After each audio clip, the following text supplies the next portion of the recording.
बात करी है टेक्निक से रिलेटेड, ठीक है। और ये वाली जो सारी बातें ये इसने लिखी है प्रिंसिपल से रिलेटेड, कि किन बातों को अप्लाई कर कर हम प्रोडक्टिविटी बढ़ा सकते हैं। तो स्टेप बाय स्टेप चलते हैं। ये वाला प्रिंसिपल मैं बाद में उठाऊंगा, पहले मैं उठाता हूँ हार्मनी नॉट डिस्कॉर्ड। दूसरा प्रिंसिपल कॉपरेशन नॉट इंडिविजुअलिज्म। तीसरा principle development of each and every person to his or her greatest efficiency and prosperity. सबसे इंपॉर्टेंट प्रिंसिपल्स। अब हम बात करते हैं इस प्रिंसिपल के अंदर होता क्या। आपको पढ़वाऊंगा बाद में, आप लोग प्लीज पेन एंड पेपर और रजिस्टर लेके कीवर्ड्स लिखते जाओ सब जगह, क्योंकि ये कंफ्यूज कर देंगे। क्योंकि पैराग्राफ तो आपको लिखना पड़ेगा, याद करना पड़ेगा, वो आप कर लोगे, आप समझ भी जाओगे, लेकिन आपको जो मैं लाइनें बताता हूँ कि केस स्टडी में ये लाइन से आप रिकॉग्नाइज करोगे, वो नोट्स में मैंने अलग से तो लिखा नहीं होगा। तो इसलिए उसके लिए आपको जब मैं पढ़ाता हूँ उस प्रिंसिपल के आगे मेक अ हैबिट उसकी हेडिंग्स डाल देना होगा। अब मैं एक प्रिंसिपल बढ़ाता हूँ, हार्मनी नॉट डिस्कॉर्ड। डिस्कॉर्ड मतलब, हार्मनी मतलब हमने बात करी थी सब में एकता, यूनिटी। डिस्कॉर्ड मतलब टूटनी नहीं चाहिए। अब ये प्रिंसिपल कहता है according to the principle of Frederick Winslow Taylor, according to the principle of Taylor of harmony not discord, ध्यान से सुनना, there should be complete coordination between the management and worker. Management और वर्कर के बीच में complete harmony और corporation होना चाहिए, कंप्लीट हार्मनी होनी चाहिए।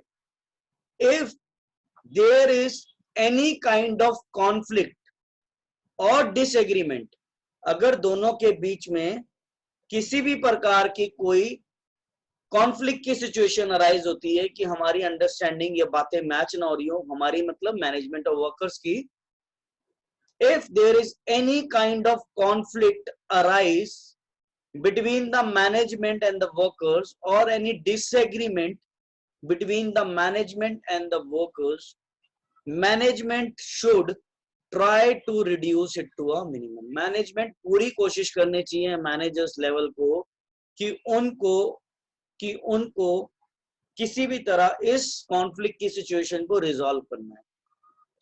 अब इस कॉन्फ्लिक्ट की सिचुएशन को रिजॉल्व करने के लिए हार्मनी नॉट डिस्कॉर्ड में इस प्रिंसिपल यानी साइंटिफिक प्रिंसिपल ऑफ टेलर का, ये चारों साइंटिफिक प्रिंसिपल्स है और वो जनरल प्रिंसिपल्स थे पहले वाले। टेलर ने बोला कि हार्मनी तो लानी है, कॉन्फ्लिक्ट को रिड्यूस करना है, लेकिन उसका तरीका यानी इसको रिजॉल्व करने के लिए उसने टेलर ने एक कॉन्सेप्ट इंट्रोड्यूस करा, एक कॉन्सेप्ट इंट्रोड्यूस करा जिसका नाम था मेंटल रेवोल्यूशन, जिसका नाम है mental revolution. Means both the management and workers try to understand the importance of each other and they transform or try to transform यानी चेंज करनी अपनी थिंकिंग को टुवर्ड्स ईच अदर। मुझे ये समझना चाहिए कि मेरा काम मैनेजमेंट के बगैर नहीं चलना और मैनेजमेंट को ये समझना चाहिए कि मेरा काम वर्कर्स के बिना नहीं चलना। Mental revolution is the concept which was introduced according to which to reduce the conflict, according to which both the management and the workers should try to understand the importance or realize the importance towards each other, or they should try to transform their thinking towards each other। Change करने की कोशिश करेगा कोई conflict की situation हो रही है। इसी कॉन्सेप्ट में अब हमारी दूसरी बात और आ जाती है इसी के अंदर कि थिंकिंग तो दोनों को चेंज करनी पड़ेगी कि एक दूसरे के बिना काम नहीं चलना, बट हाउ, ये केस स्टडी की बात है। हाउ, बहुत ध्यान से आप बच्चों लिख लेना, केस स्टडी की बात है। हाउ, ऐसे पता लगेगा, ऐसे रिजॉल्व होगी कि मैनेजमेंट है वो जो भी प्रॉफिट्स अर्न करती है या जो भी share, they start sharing the gains with the worker. अगर कंपनी को कुछ भी गेन्स हो रहा है तो उसको अपने पास सब कुछ नहीं रख लेना चाहिए, उसको स्टार्ट कर देना चाहिए कि उनके साथ इशू करे, उनको बोनसेस देते रहे, कुछ ना कुछ उनको देते रहे, दैट उनको भी इंपॉर्टेंस रियलाइज होती रहे। तो मैनेजमेंट कोई भी प्रॉफिट अगर हो रहा है तो सारा प्रॉफिट अपने पास ना रखे apart from salaries, but they should try to share the gains with the workers in any of the form, उनके साथ शेयर करना चालू कर दे। और वर्कर्स को भी ये समझना चाहिए कि अगर मैनेजमेंट को गेन हो रहा है तो मैनेजमेंट खुद शेयर करेगी, क्यों नहीं करेगी हमारे को। उनको rather than going on the strikes या रेदर देन बगावत पे उतर जाए, रिटेलिएशन पे उतर जाए कि भाई नहीं हमारे तो जैसे इंडिया में होता है कि भाई सैलरी नहीं बढ़ी, नहीं भाई कंपनी हमारे लिए कुछ नहीं कर रही, चलो भैया फैक्ट्री पे ताले लगा देती है, स्ट्राइक कर देती है। लेकिन अकॉर्डिंग टू टेलर वर्कर्स को भी सोचना चाहिए कि नहीं ऐसे काम नहीं चलेगा। इन्होंने इसका एक बेहतरीन एग्जांपल दिया है जिसको बोलते हैं paternalistic style of management. Paternalistic parents की तरह, एक बच्चों की तरह मैनेजमेंट को समझना चाहिए वर्कर्स को। पैटर्नलिस्टिक स्टाइल ऑफ मैनेजमेंट, इसका बेहतरीन एग्जांपल दिया उन्होंने, जापान में ऐसा करा जाता है। जापान के अंदर क्या होता है कि अगर सपोज मैनेजमेंट जो भी वर्कर्स के साथ शेयर करते रहते हैं अगेंस्ट जो भी कुछ होता है, वो अपने ज्यादातर पॉलिसी में बिलीव करते हैं, लेकिन अगर वो नहीं करते और वर्कर्स फ्रस्ट्रेटेड होते हैं तो हमारे इंडिया की तरह काम नहीं करते हो कि फ्रस्ट्रेटेड हो गए और ताले लगा देते हैं। They have a different way of showing their frustration to the company.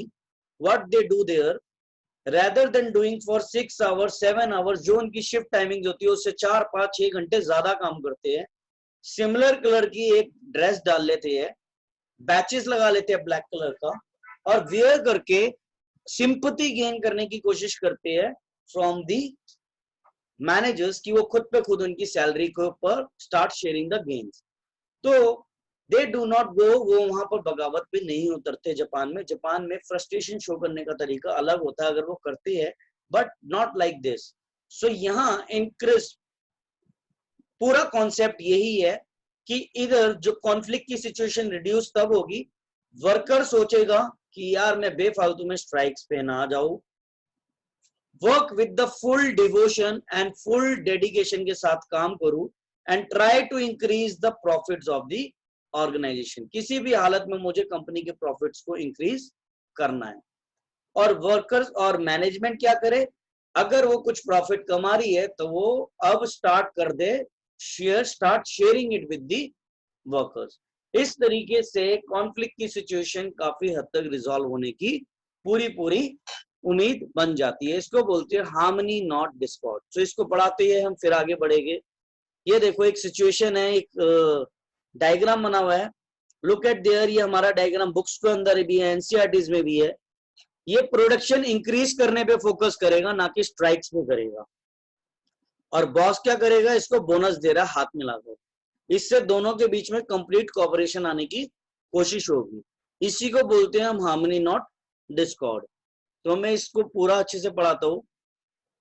Harmony not discord, there should be a complete harmony and proper understanding between the management and workers in the organizational goals. To get such harmony, लेकिन ये लाने के लिए there should not be any conflict or disagreement between them. उनके बीच में होना नहीं चाहिए मैनेजमेंट और वर्कर के। अगर होता है if it arises, it should be reduced to minimum. उसको हमें कम से कम करना है। और उसको कम करने के लिए इसने कॉन्सेप्ट को इंट्रोड्यूस करा जिसका नाम है mental revolution. According to this concept, both should change their attitude towards each other. Management should share the gains of the company with the workers, and both should realize the importance of each other or must cooperate with each other to increase the efficiency. And workers should work hard with loyalty and devotion. और ध्यान से सुनना ये वाली line, ये 1 markers के question में last year इसी साल हर बच्चों के स्कूलों में आई। उससे पहले मुझे इतने साल हो गए थे पढ़ाते हुए, ये कभी भी लाइन केस स्टडीज में बोर्ड्स में यहाँ वहां नहीं आती थी, लेकिन ये एनसीईआरटी में लाइन डली हुई है। And this is a 1 marker question. Prosperity of the employer मतलब मालिक या मैनेजर प्रोस्पेरिटी वो कभी भी ग्रो नहीं कर सकता लंबे समय तक, can not exist for a long time unless, जब तक कि उसको ये नहीं सोचना accompanied by the prosperity of the employees, ये सोचना चाहिए कि एम्प्लॉयर मालिक लंबे समय तक बिजनेस में नहीं रह पाएगा अगर वो अपने वर्कर्स के भले के बारे में और प्रोस्पेरिटी के बारे में नहीं सोचेगा। और वर्कर्स की भी ग्रोथ कभी नहीं हो पाएगी, ना सैलरी होगी ना इंक्रीमेंट्स होगी, वाइसी वर्सा लिखा हुआ है मैंने, जब तक कि वो अपनी ऑर्गेनाइजेशन या एम्प्लॉयर की प्रोस्पेरिटी के बारे में नहीं सोचेगी। तो this is the principle of harmony not Discord. ये है हमारा पहला प्रिंसिपल ऑफ टेलर, मतलब सेकंड प्रिंसिपल ऑफ टेलर। आगे पीछे पढ़ सकते हो प्रिंसिपल। अब हम बात करते हैं सेकंड प्रिंसिपल ऑफ टेलर, जिसका नाम है cooperation not individualism. Cooperation not individualism. हम अपना अपना ईगो क्लैशेस, इंडिविजुअलिज्म, वर्कर अपने बारे में सोचेंगे, मैनेजमेंट अपने बारे में सोचेंगे, नहीं, अपनी ईगो को डाउन रखना है, कॉपरेट करके चलना है सबसे पहले। दूसरी बात, ये principle extension of harmony not discord का एक्सटेंशन है। हार्मनी नॉट डिस्कॉर्ड का एक्सटेंशन है। एक्सटेंशन का मतलब होता है जो बात उस प्रिंसिपल में बोली गई थी उसी बात को इस प्रिंसिपल में फिर दोबारा से वही बात रखी है। और सबसे ज्यादा प्रॉब्लम बच्चों को केस स्टडी को इसी को आइडेंटिफाई करने में आती है कि सर ये हार्मनी नॉट डिस्कॉर्ड है या कॉपरेशन नॉट इंडिविजुअलिज्म है, और सबसे ज्यादा क्वेश्चन यहीं से पूछे जाते हैं।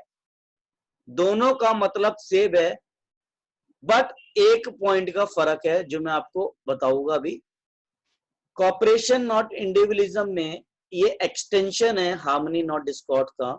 पीछे बात करी थी हमने कि मैनेजमेंट और वर्कर्स के बीच में कंप्लीट हार्मनी होनी चाहिए, दोनों के बीच में कोई कॉन्फ्लिक्ट की सिचुएशन नहीं होनी चाहिए। अगर हो रही है तो उसको रिड्यूस करने की पूरी पूरी कोशिश करनी चाहिए। यहां तक सेम बात जो वहां थी वो यहां पर भी है, जो बात वहां पर थी वही बात यहां पर भी है, लेकिन फर्क क्या आ गया अलग से।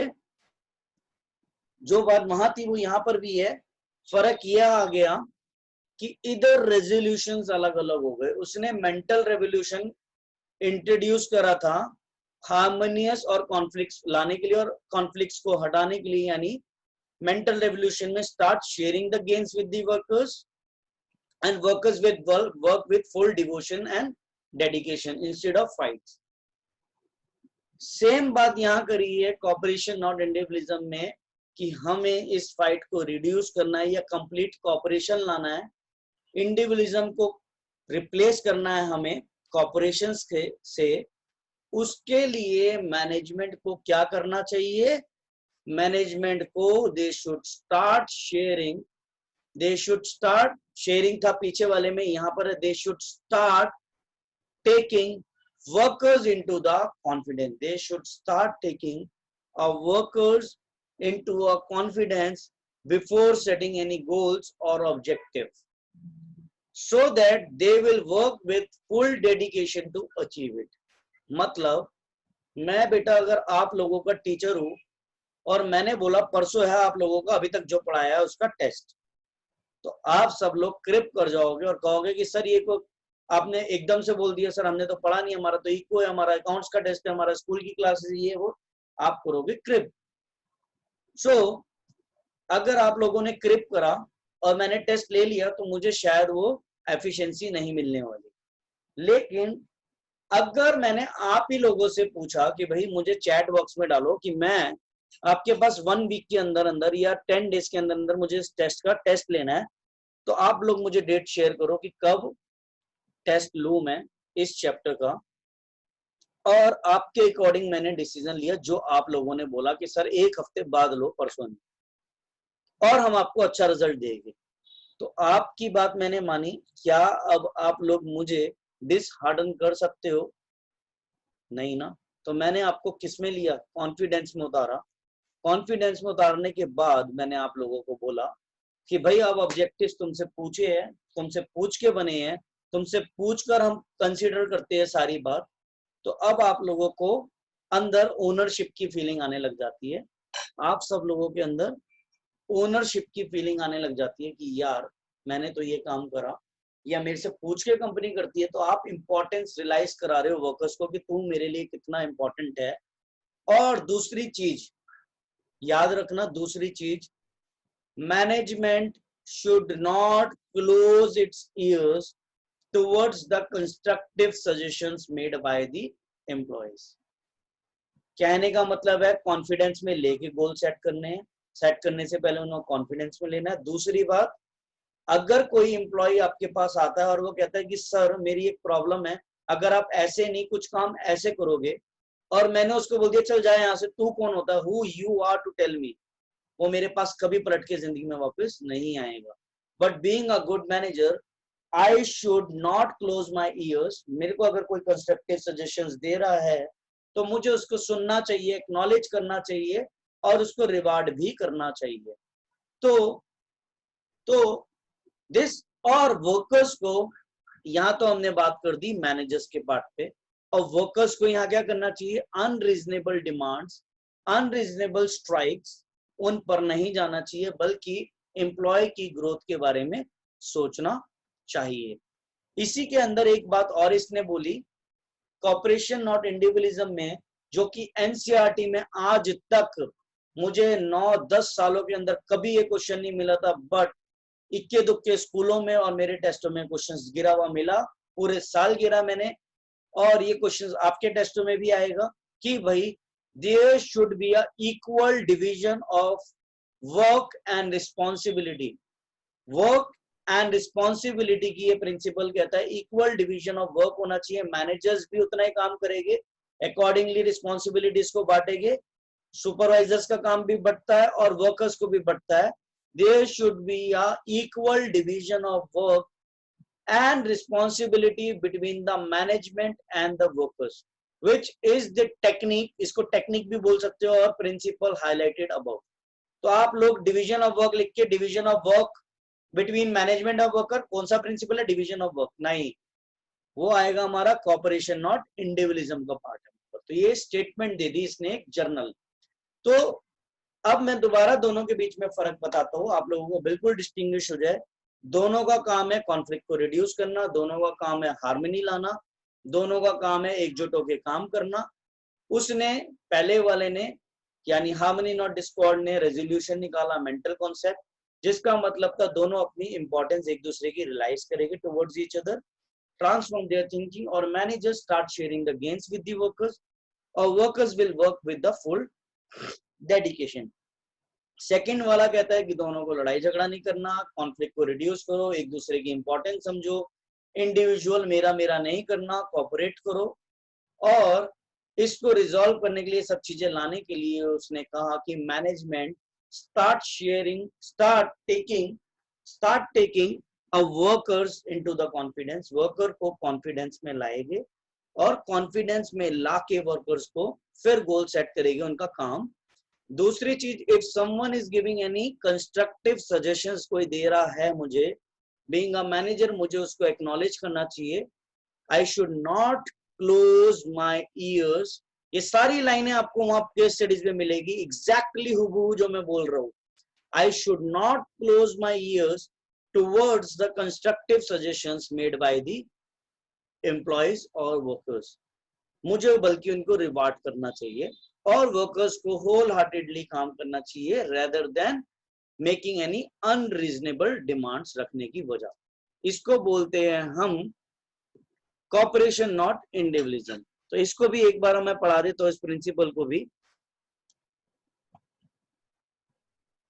This principle is an extension of second principle. तो आप पे भी कौन सी क्वेश्चन आ सकता है, एक्सटेंशन किस चीज का है, of harmony not discord. Both should realise that they need each other, वो पहले वाले में भी था। मैनेजमेंट मस्ट टेक, ये अनदर पॉइंट है जो है रेजोल्यूशन का, management must take workers into the confidence before setting the task for them. workers should be rewarded for the constructive suggestions and should not close its ears towards the constructive suggestions made by the employee. तो मुझे reward देना चाहिए और अपने years को close नहीं करना चाहिए. वर्कर्स को क्या करना चाहिए? They should not go on strikes and make unreasonable demands. There should be equal division of work and responsibility between management and workers. ये था इसका रेजोल्यूशन इस प्रिंसिपल का. ये था इस प्रिंसिपल का रेजोल्यूशन. दोनों में फर्क क्या है? इन दोनों में एक चीज और इंपॉर्टेंट आ गई बेटा. एक लाइन लिखी हुई आ जाती है कि पीछे एक प्रिंसिपल था जो कि इस प्रिंसिपल से रिजेम्बलेंस करता है थोड़ा सा. मैं आपको बोल रहा थोड़ा सा, लेकिन वहां क्वेश्चन आएगा कि एक पीछे हमने प्रिंसिपल पढ़ा था जिसमें हम बोलते थे कि हमें ऐसा माहौल बनाना है that everyone should come up and give a valuable suggestions, और जिसके सजेशंस अच्छे हो गए उसको हमें रिवार्ड करना चाहिए. तो वो कौन सा प्रिंसिपल था?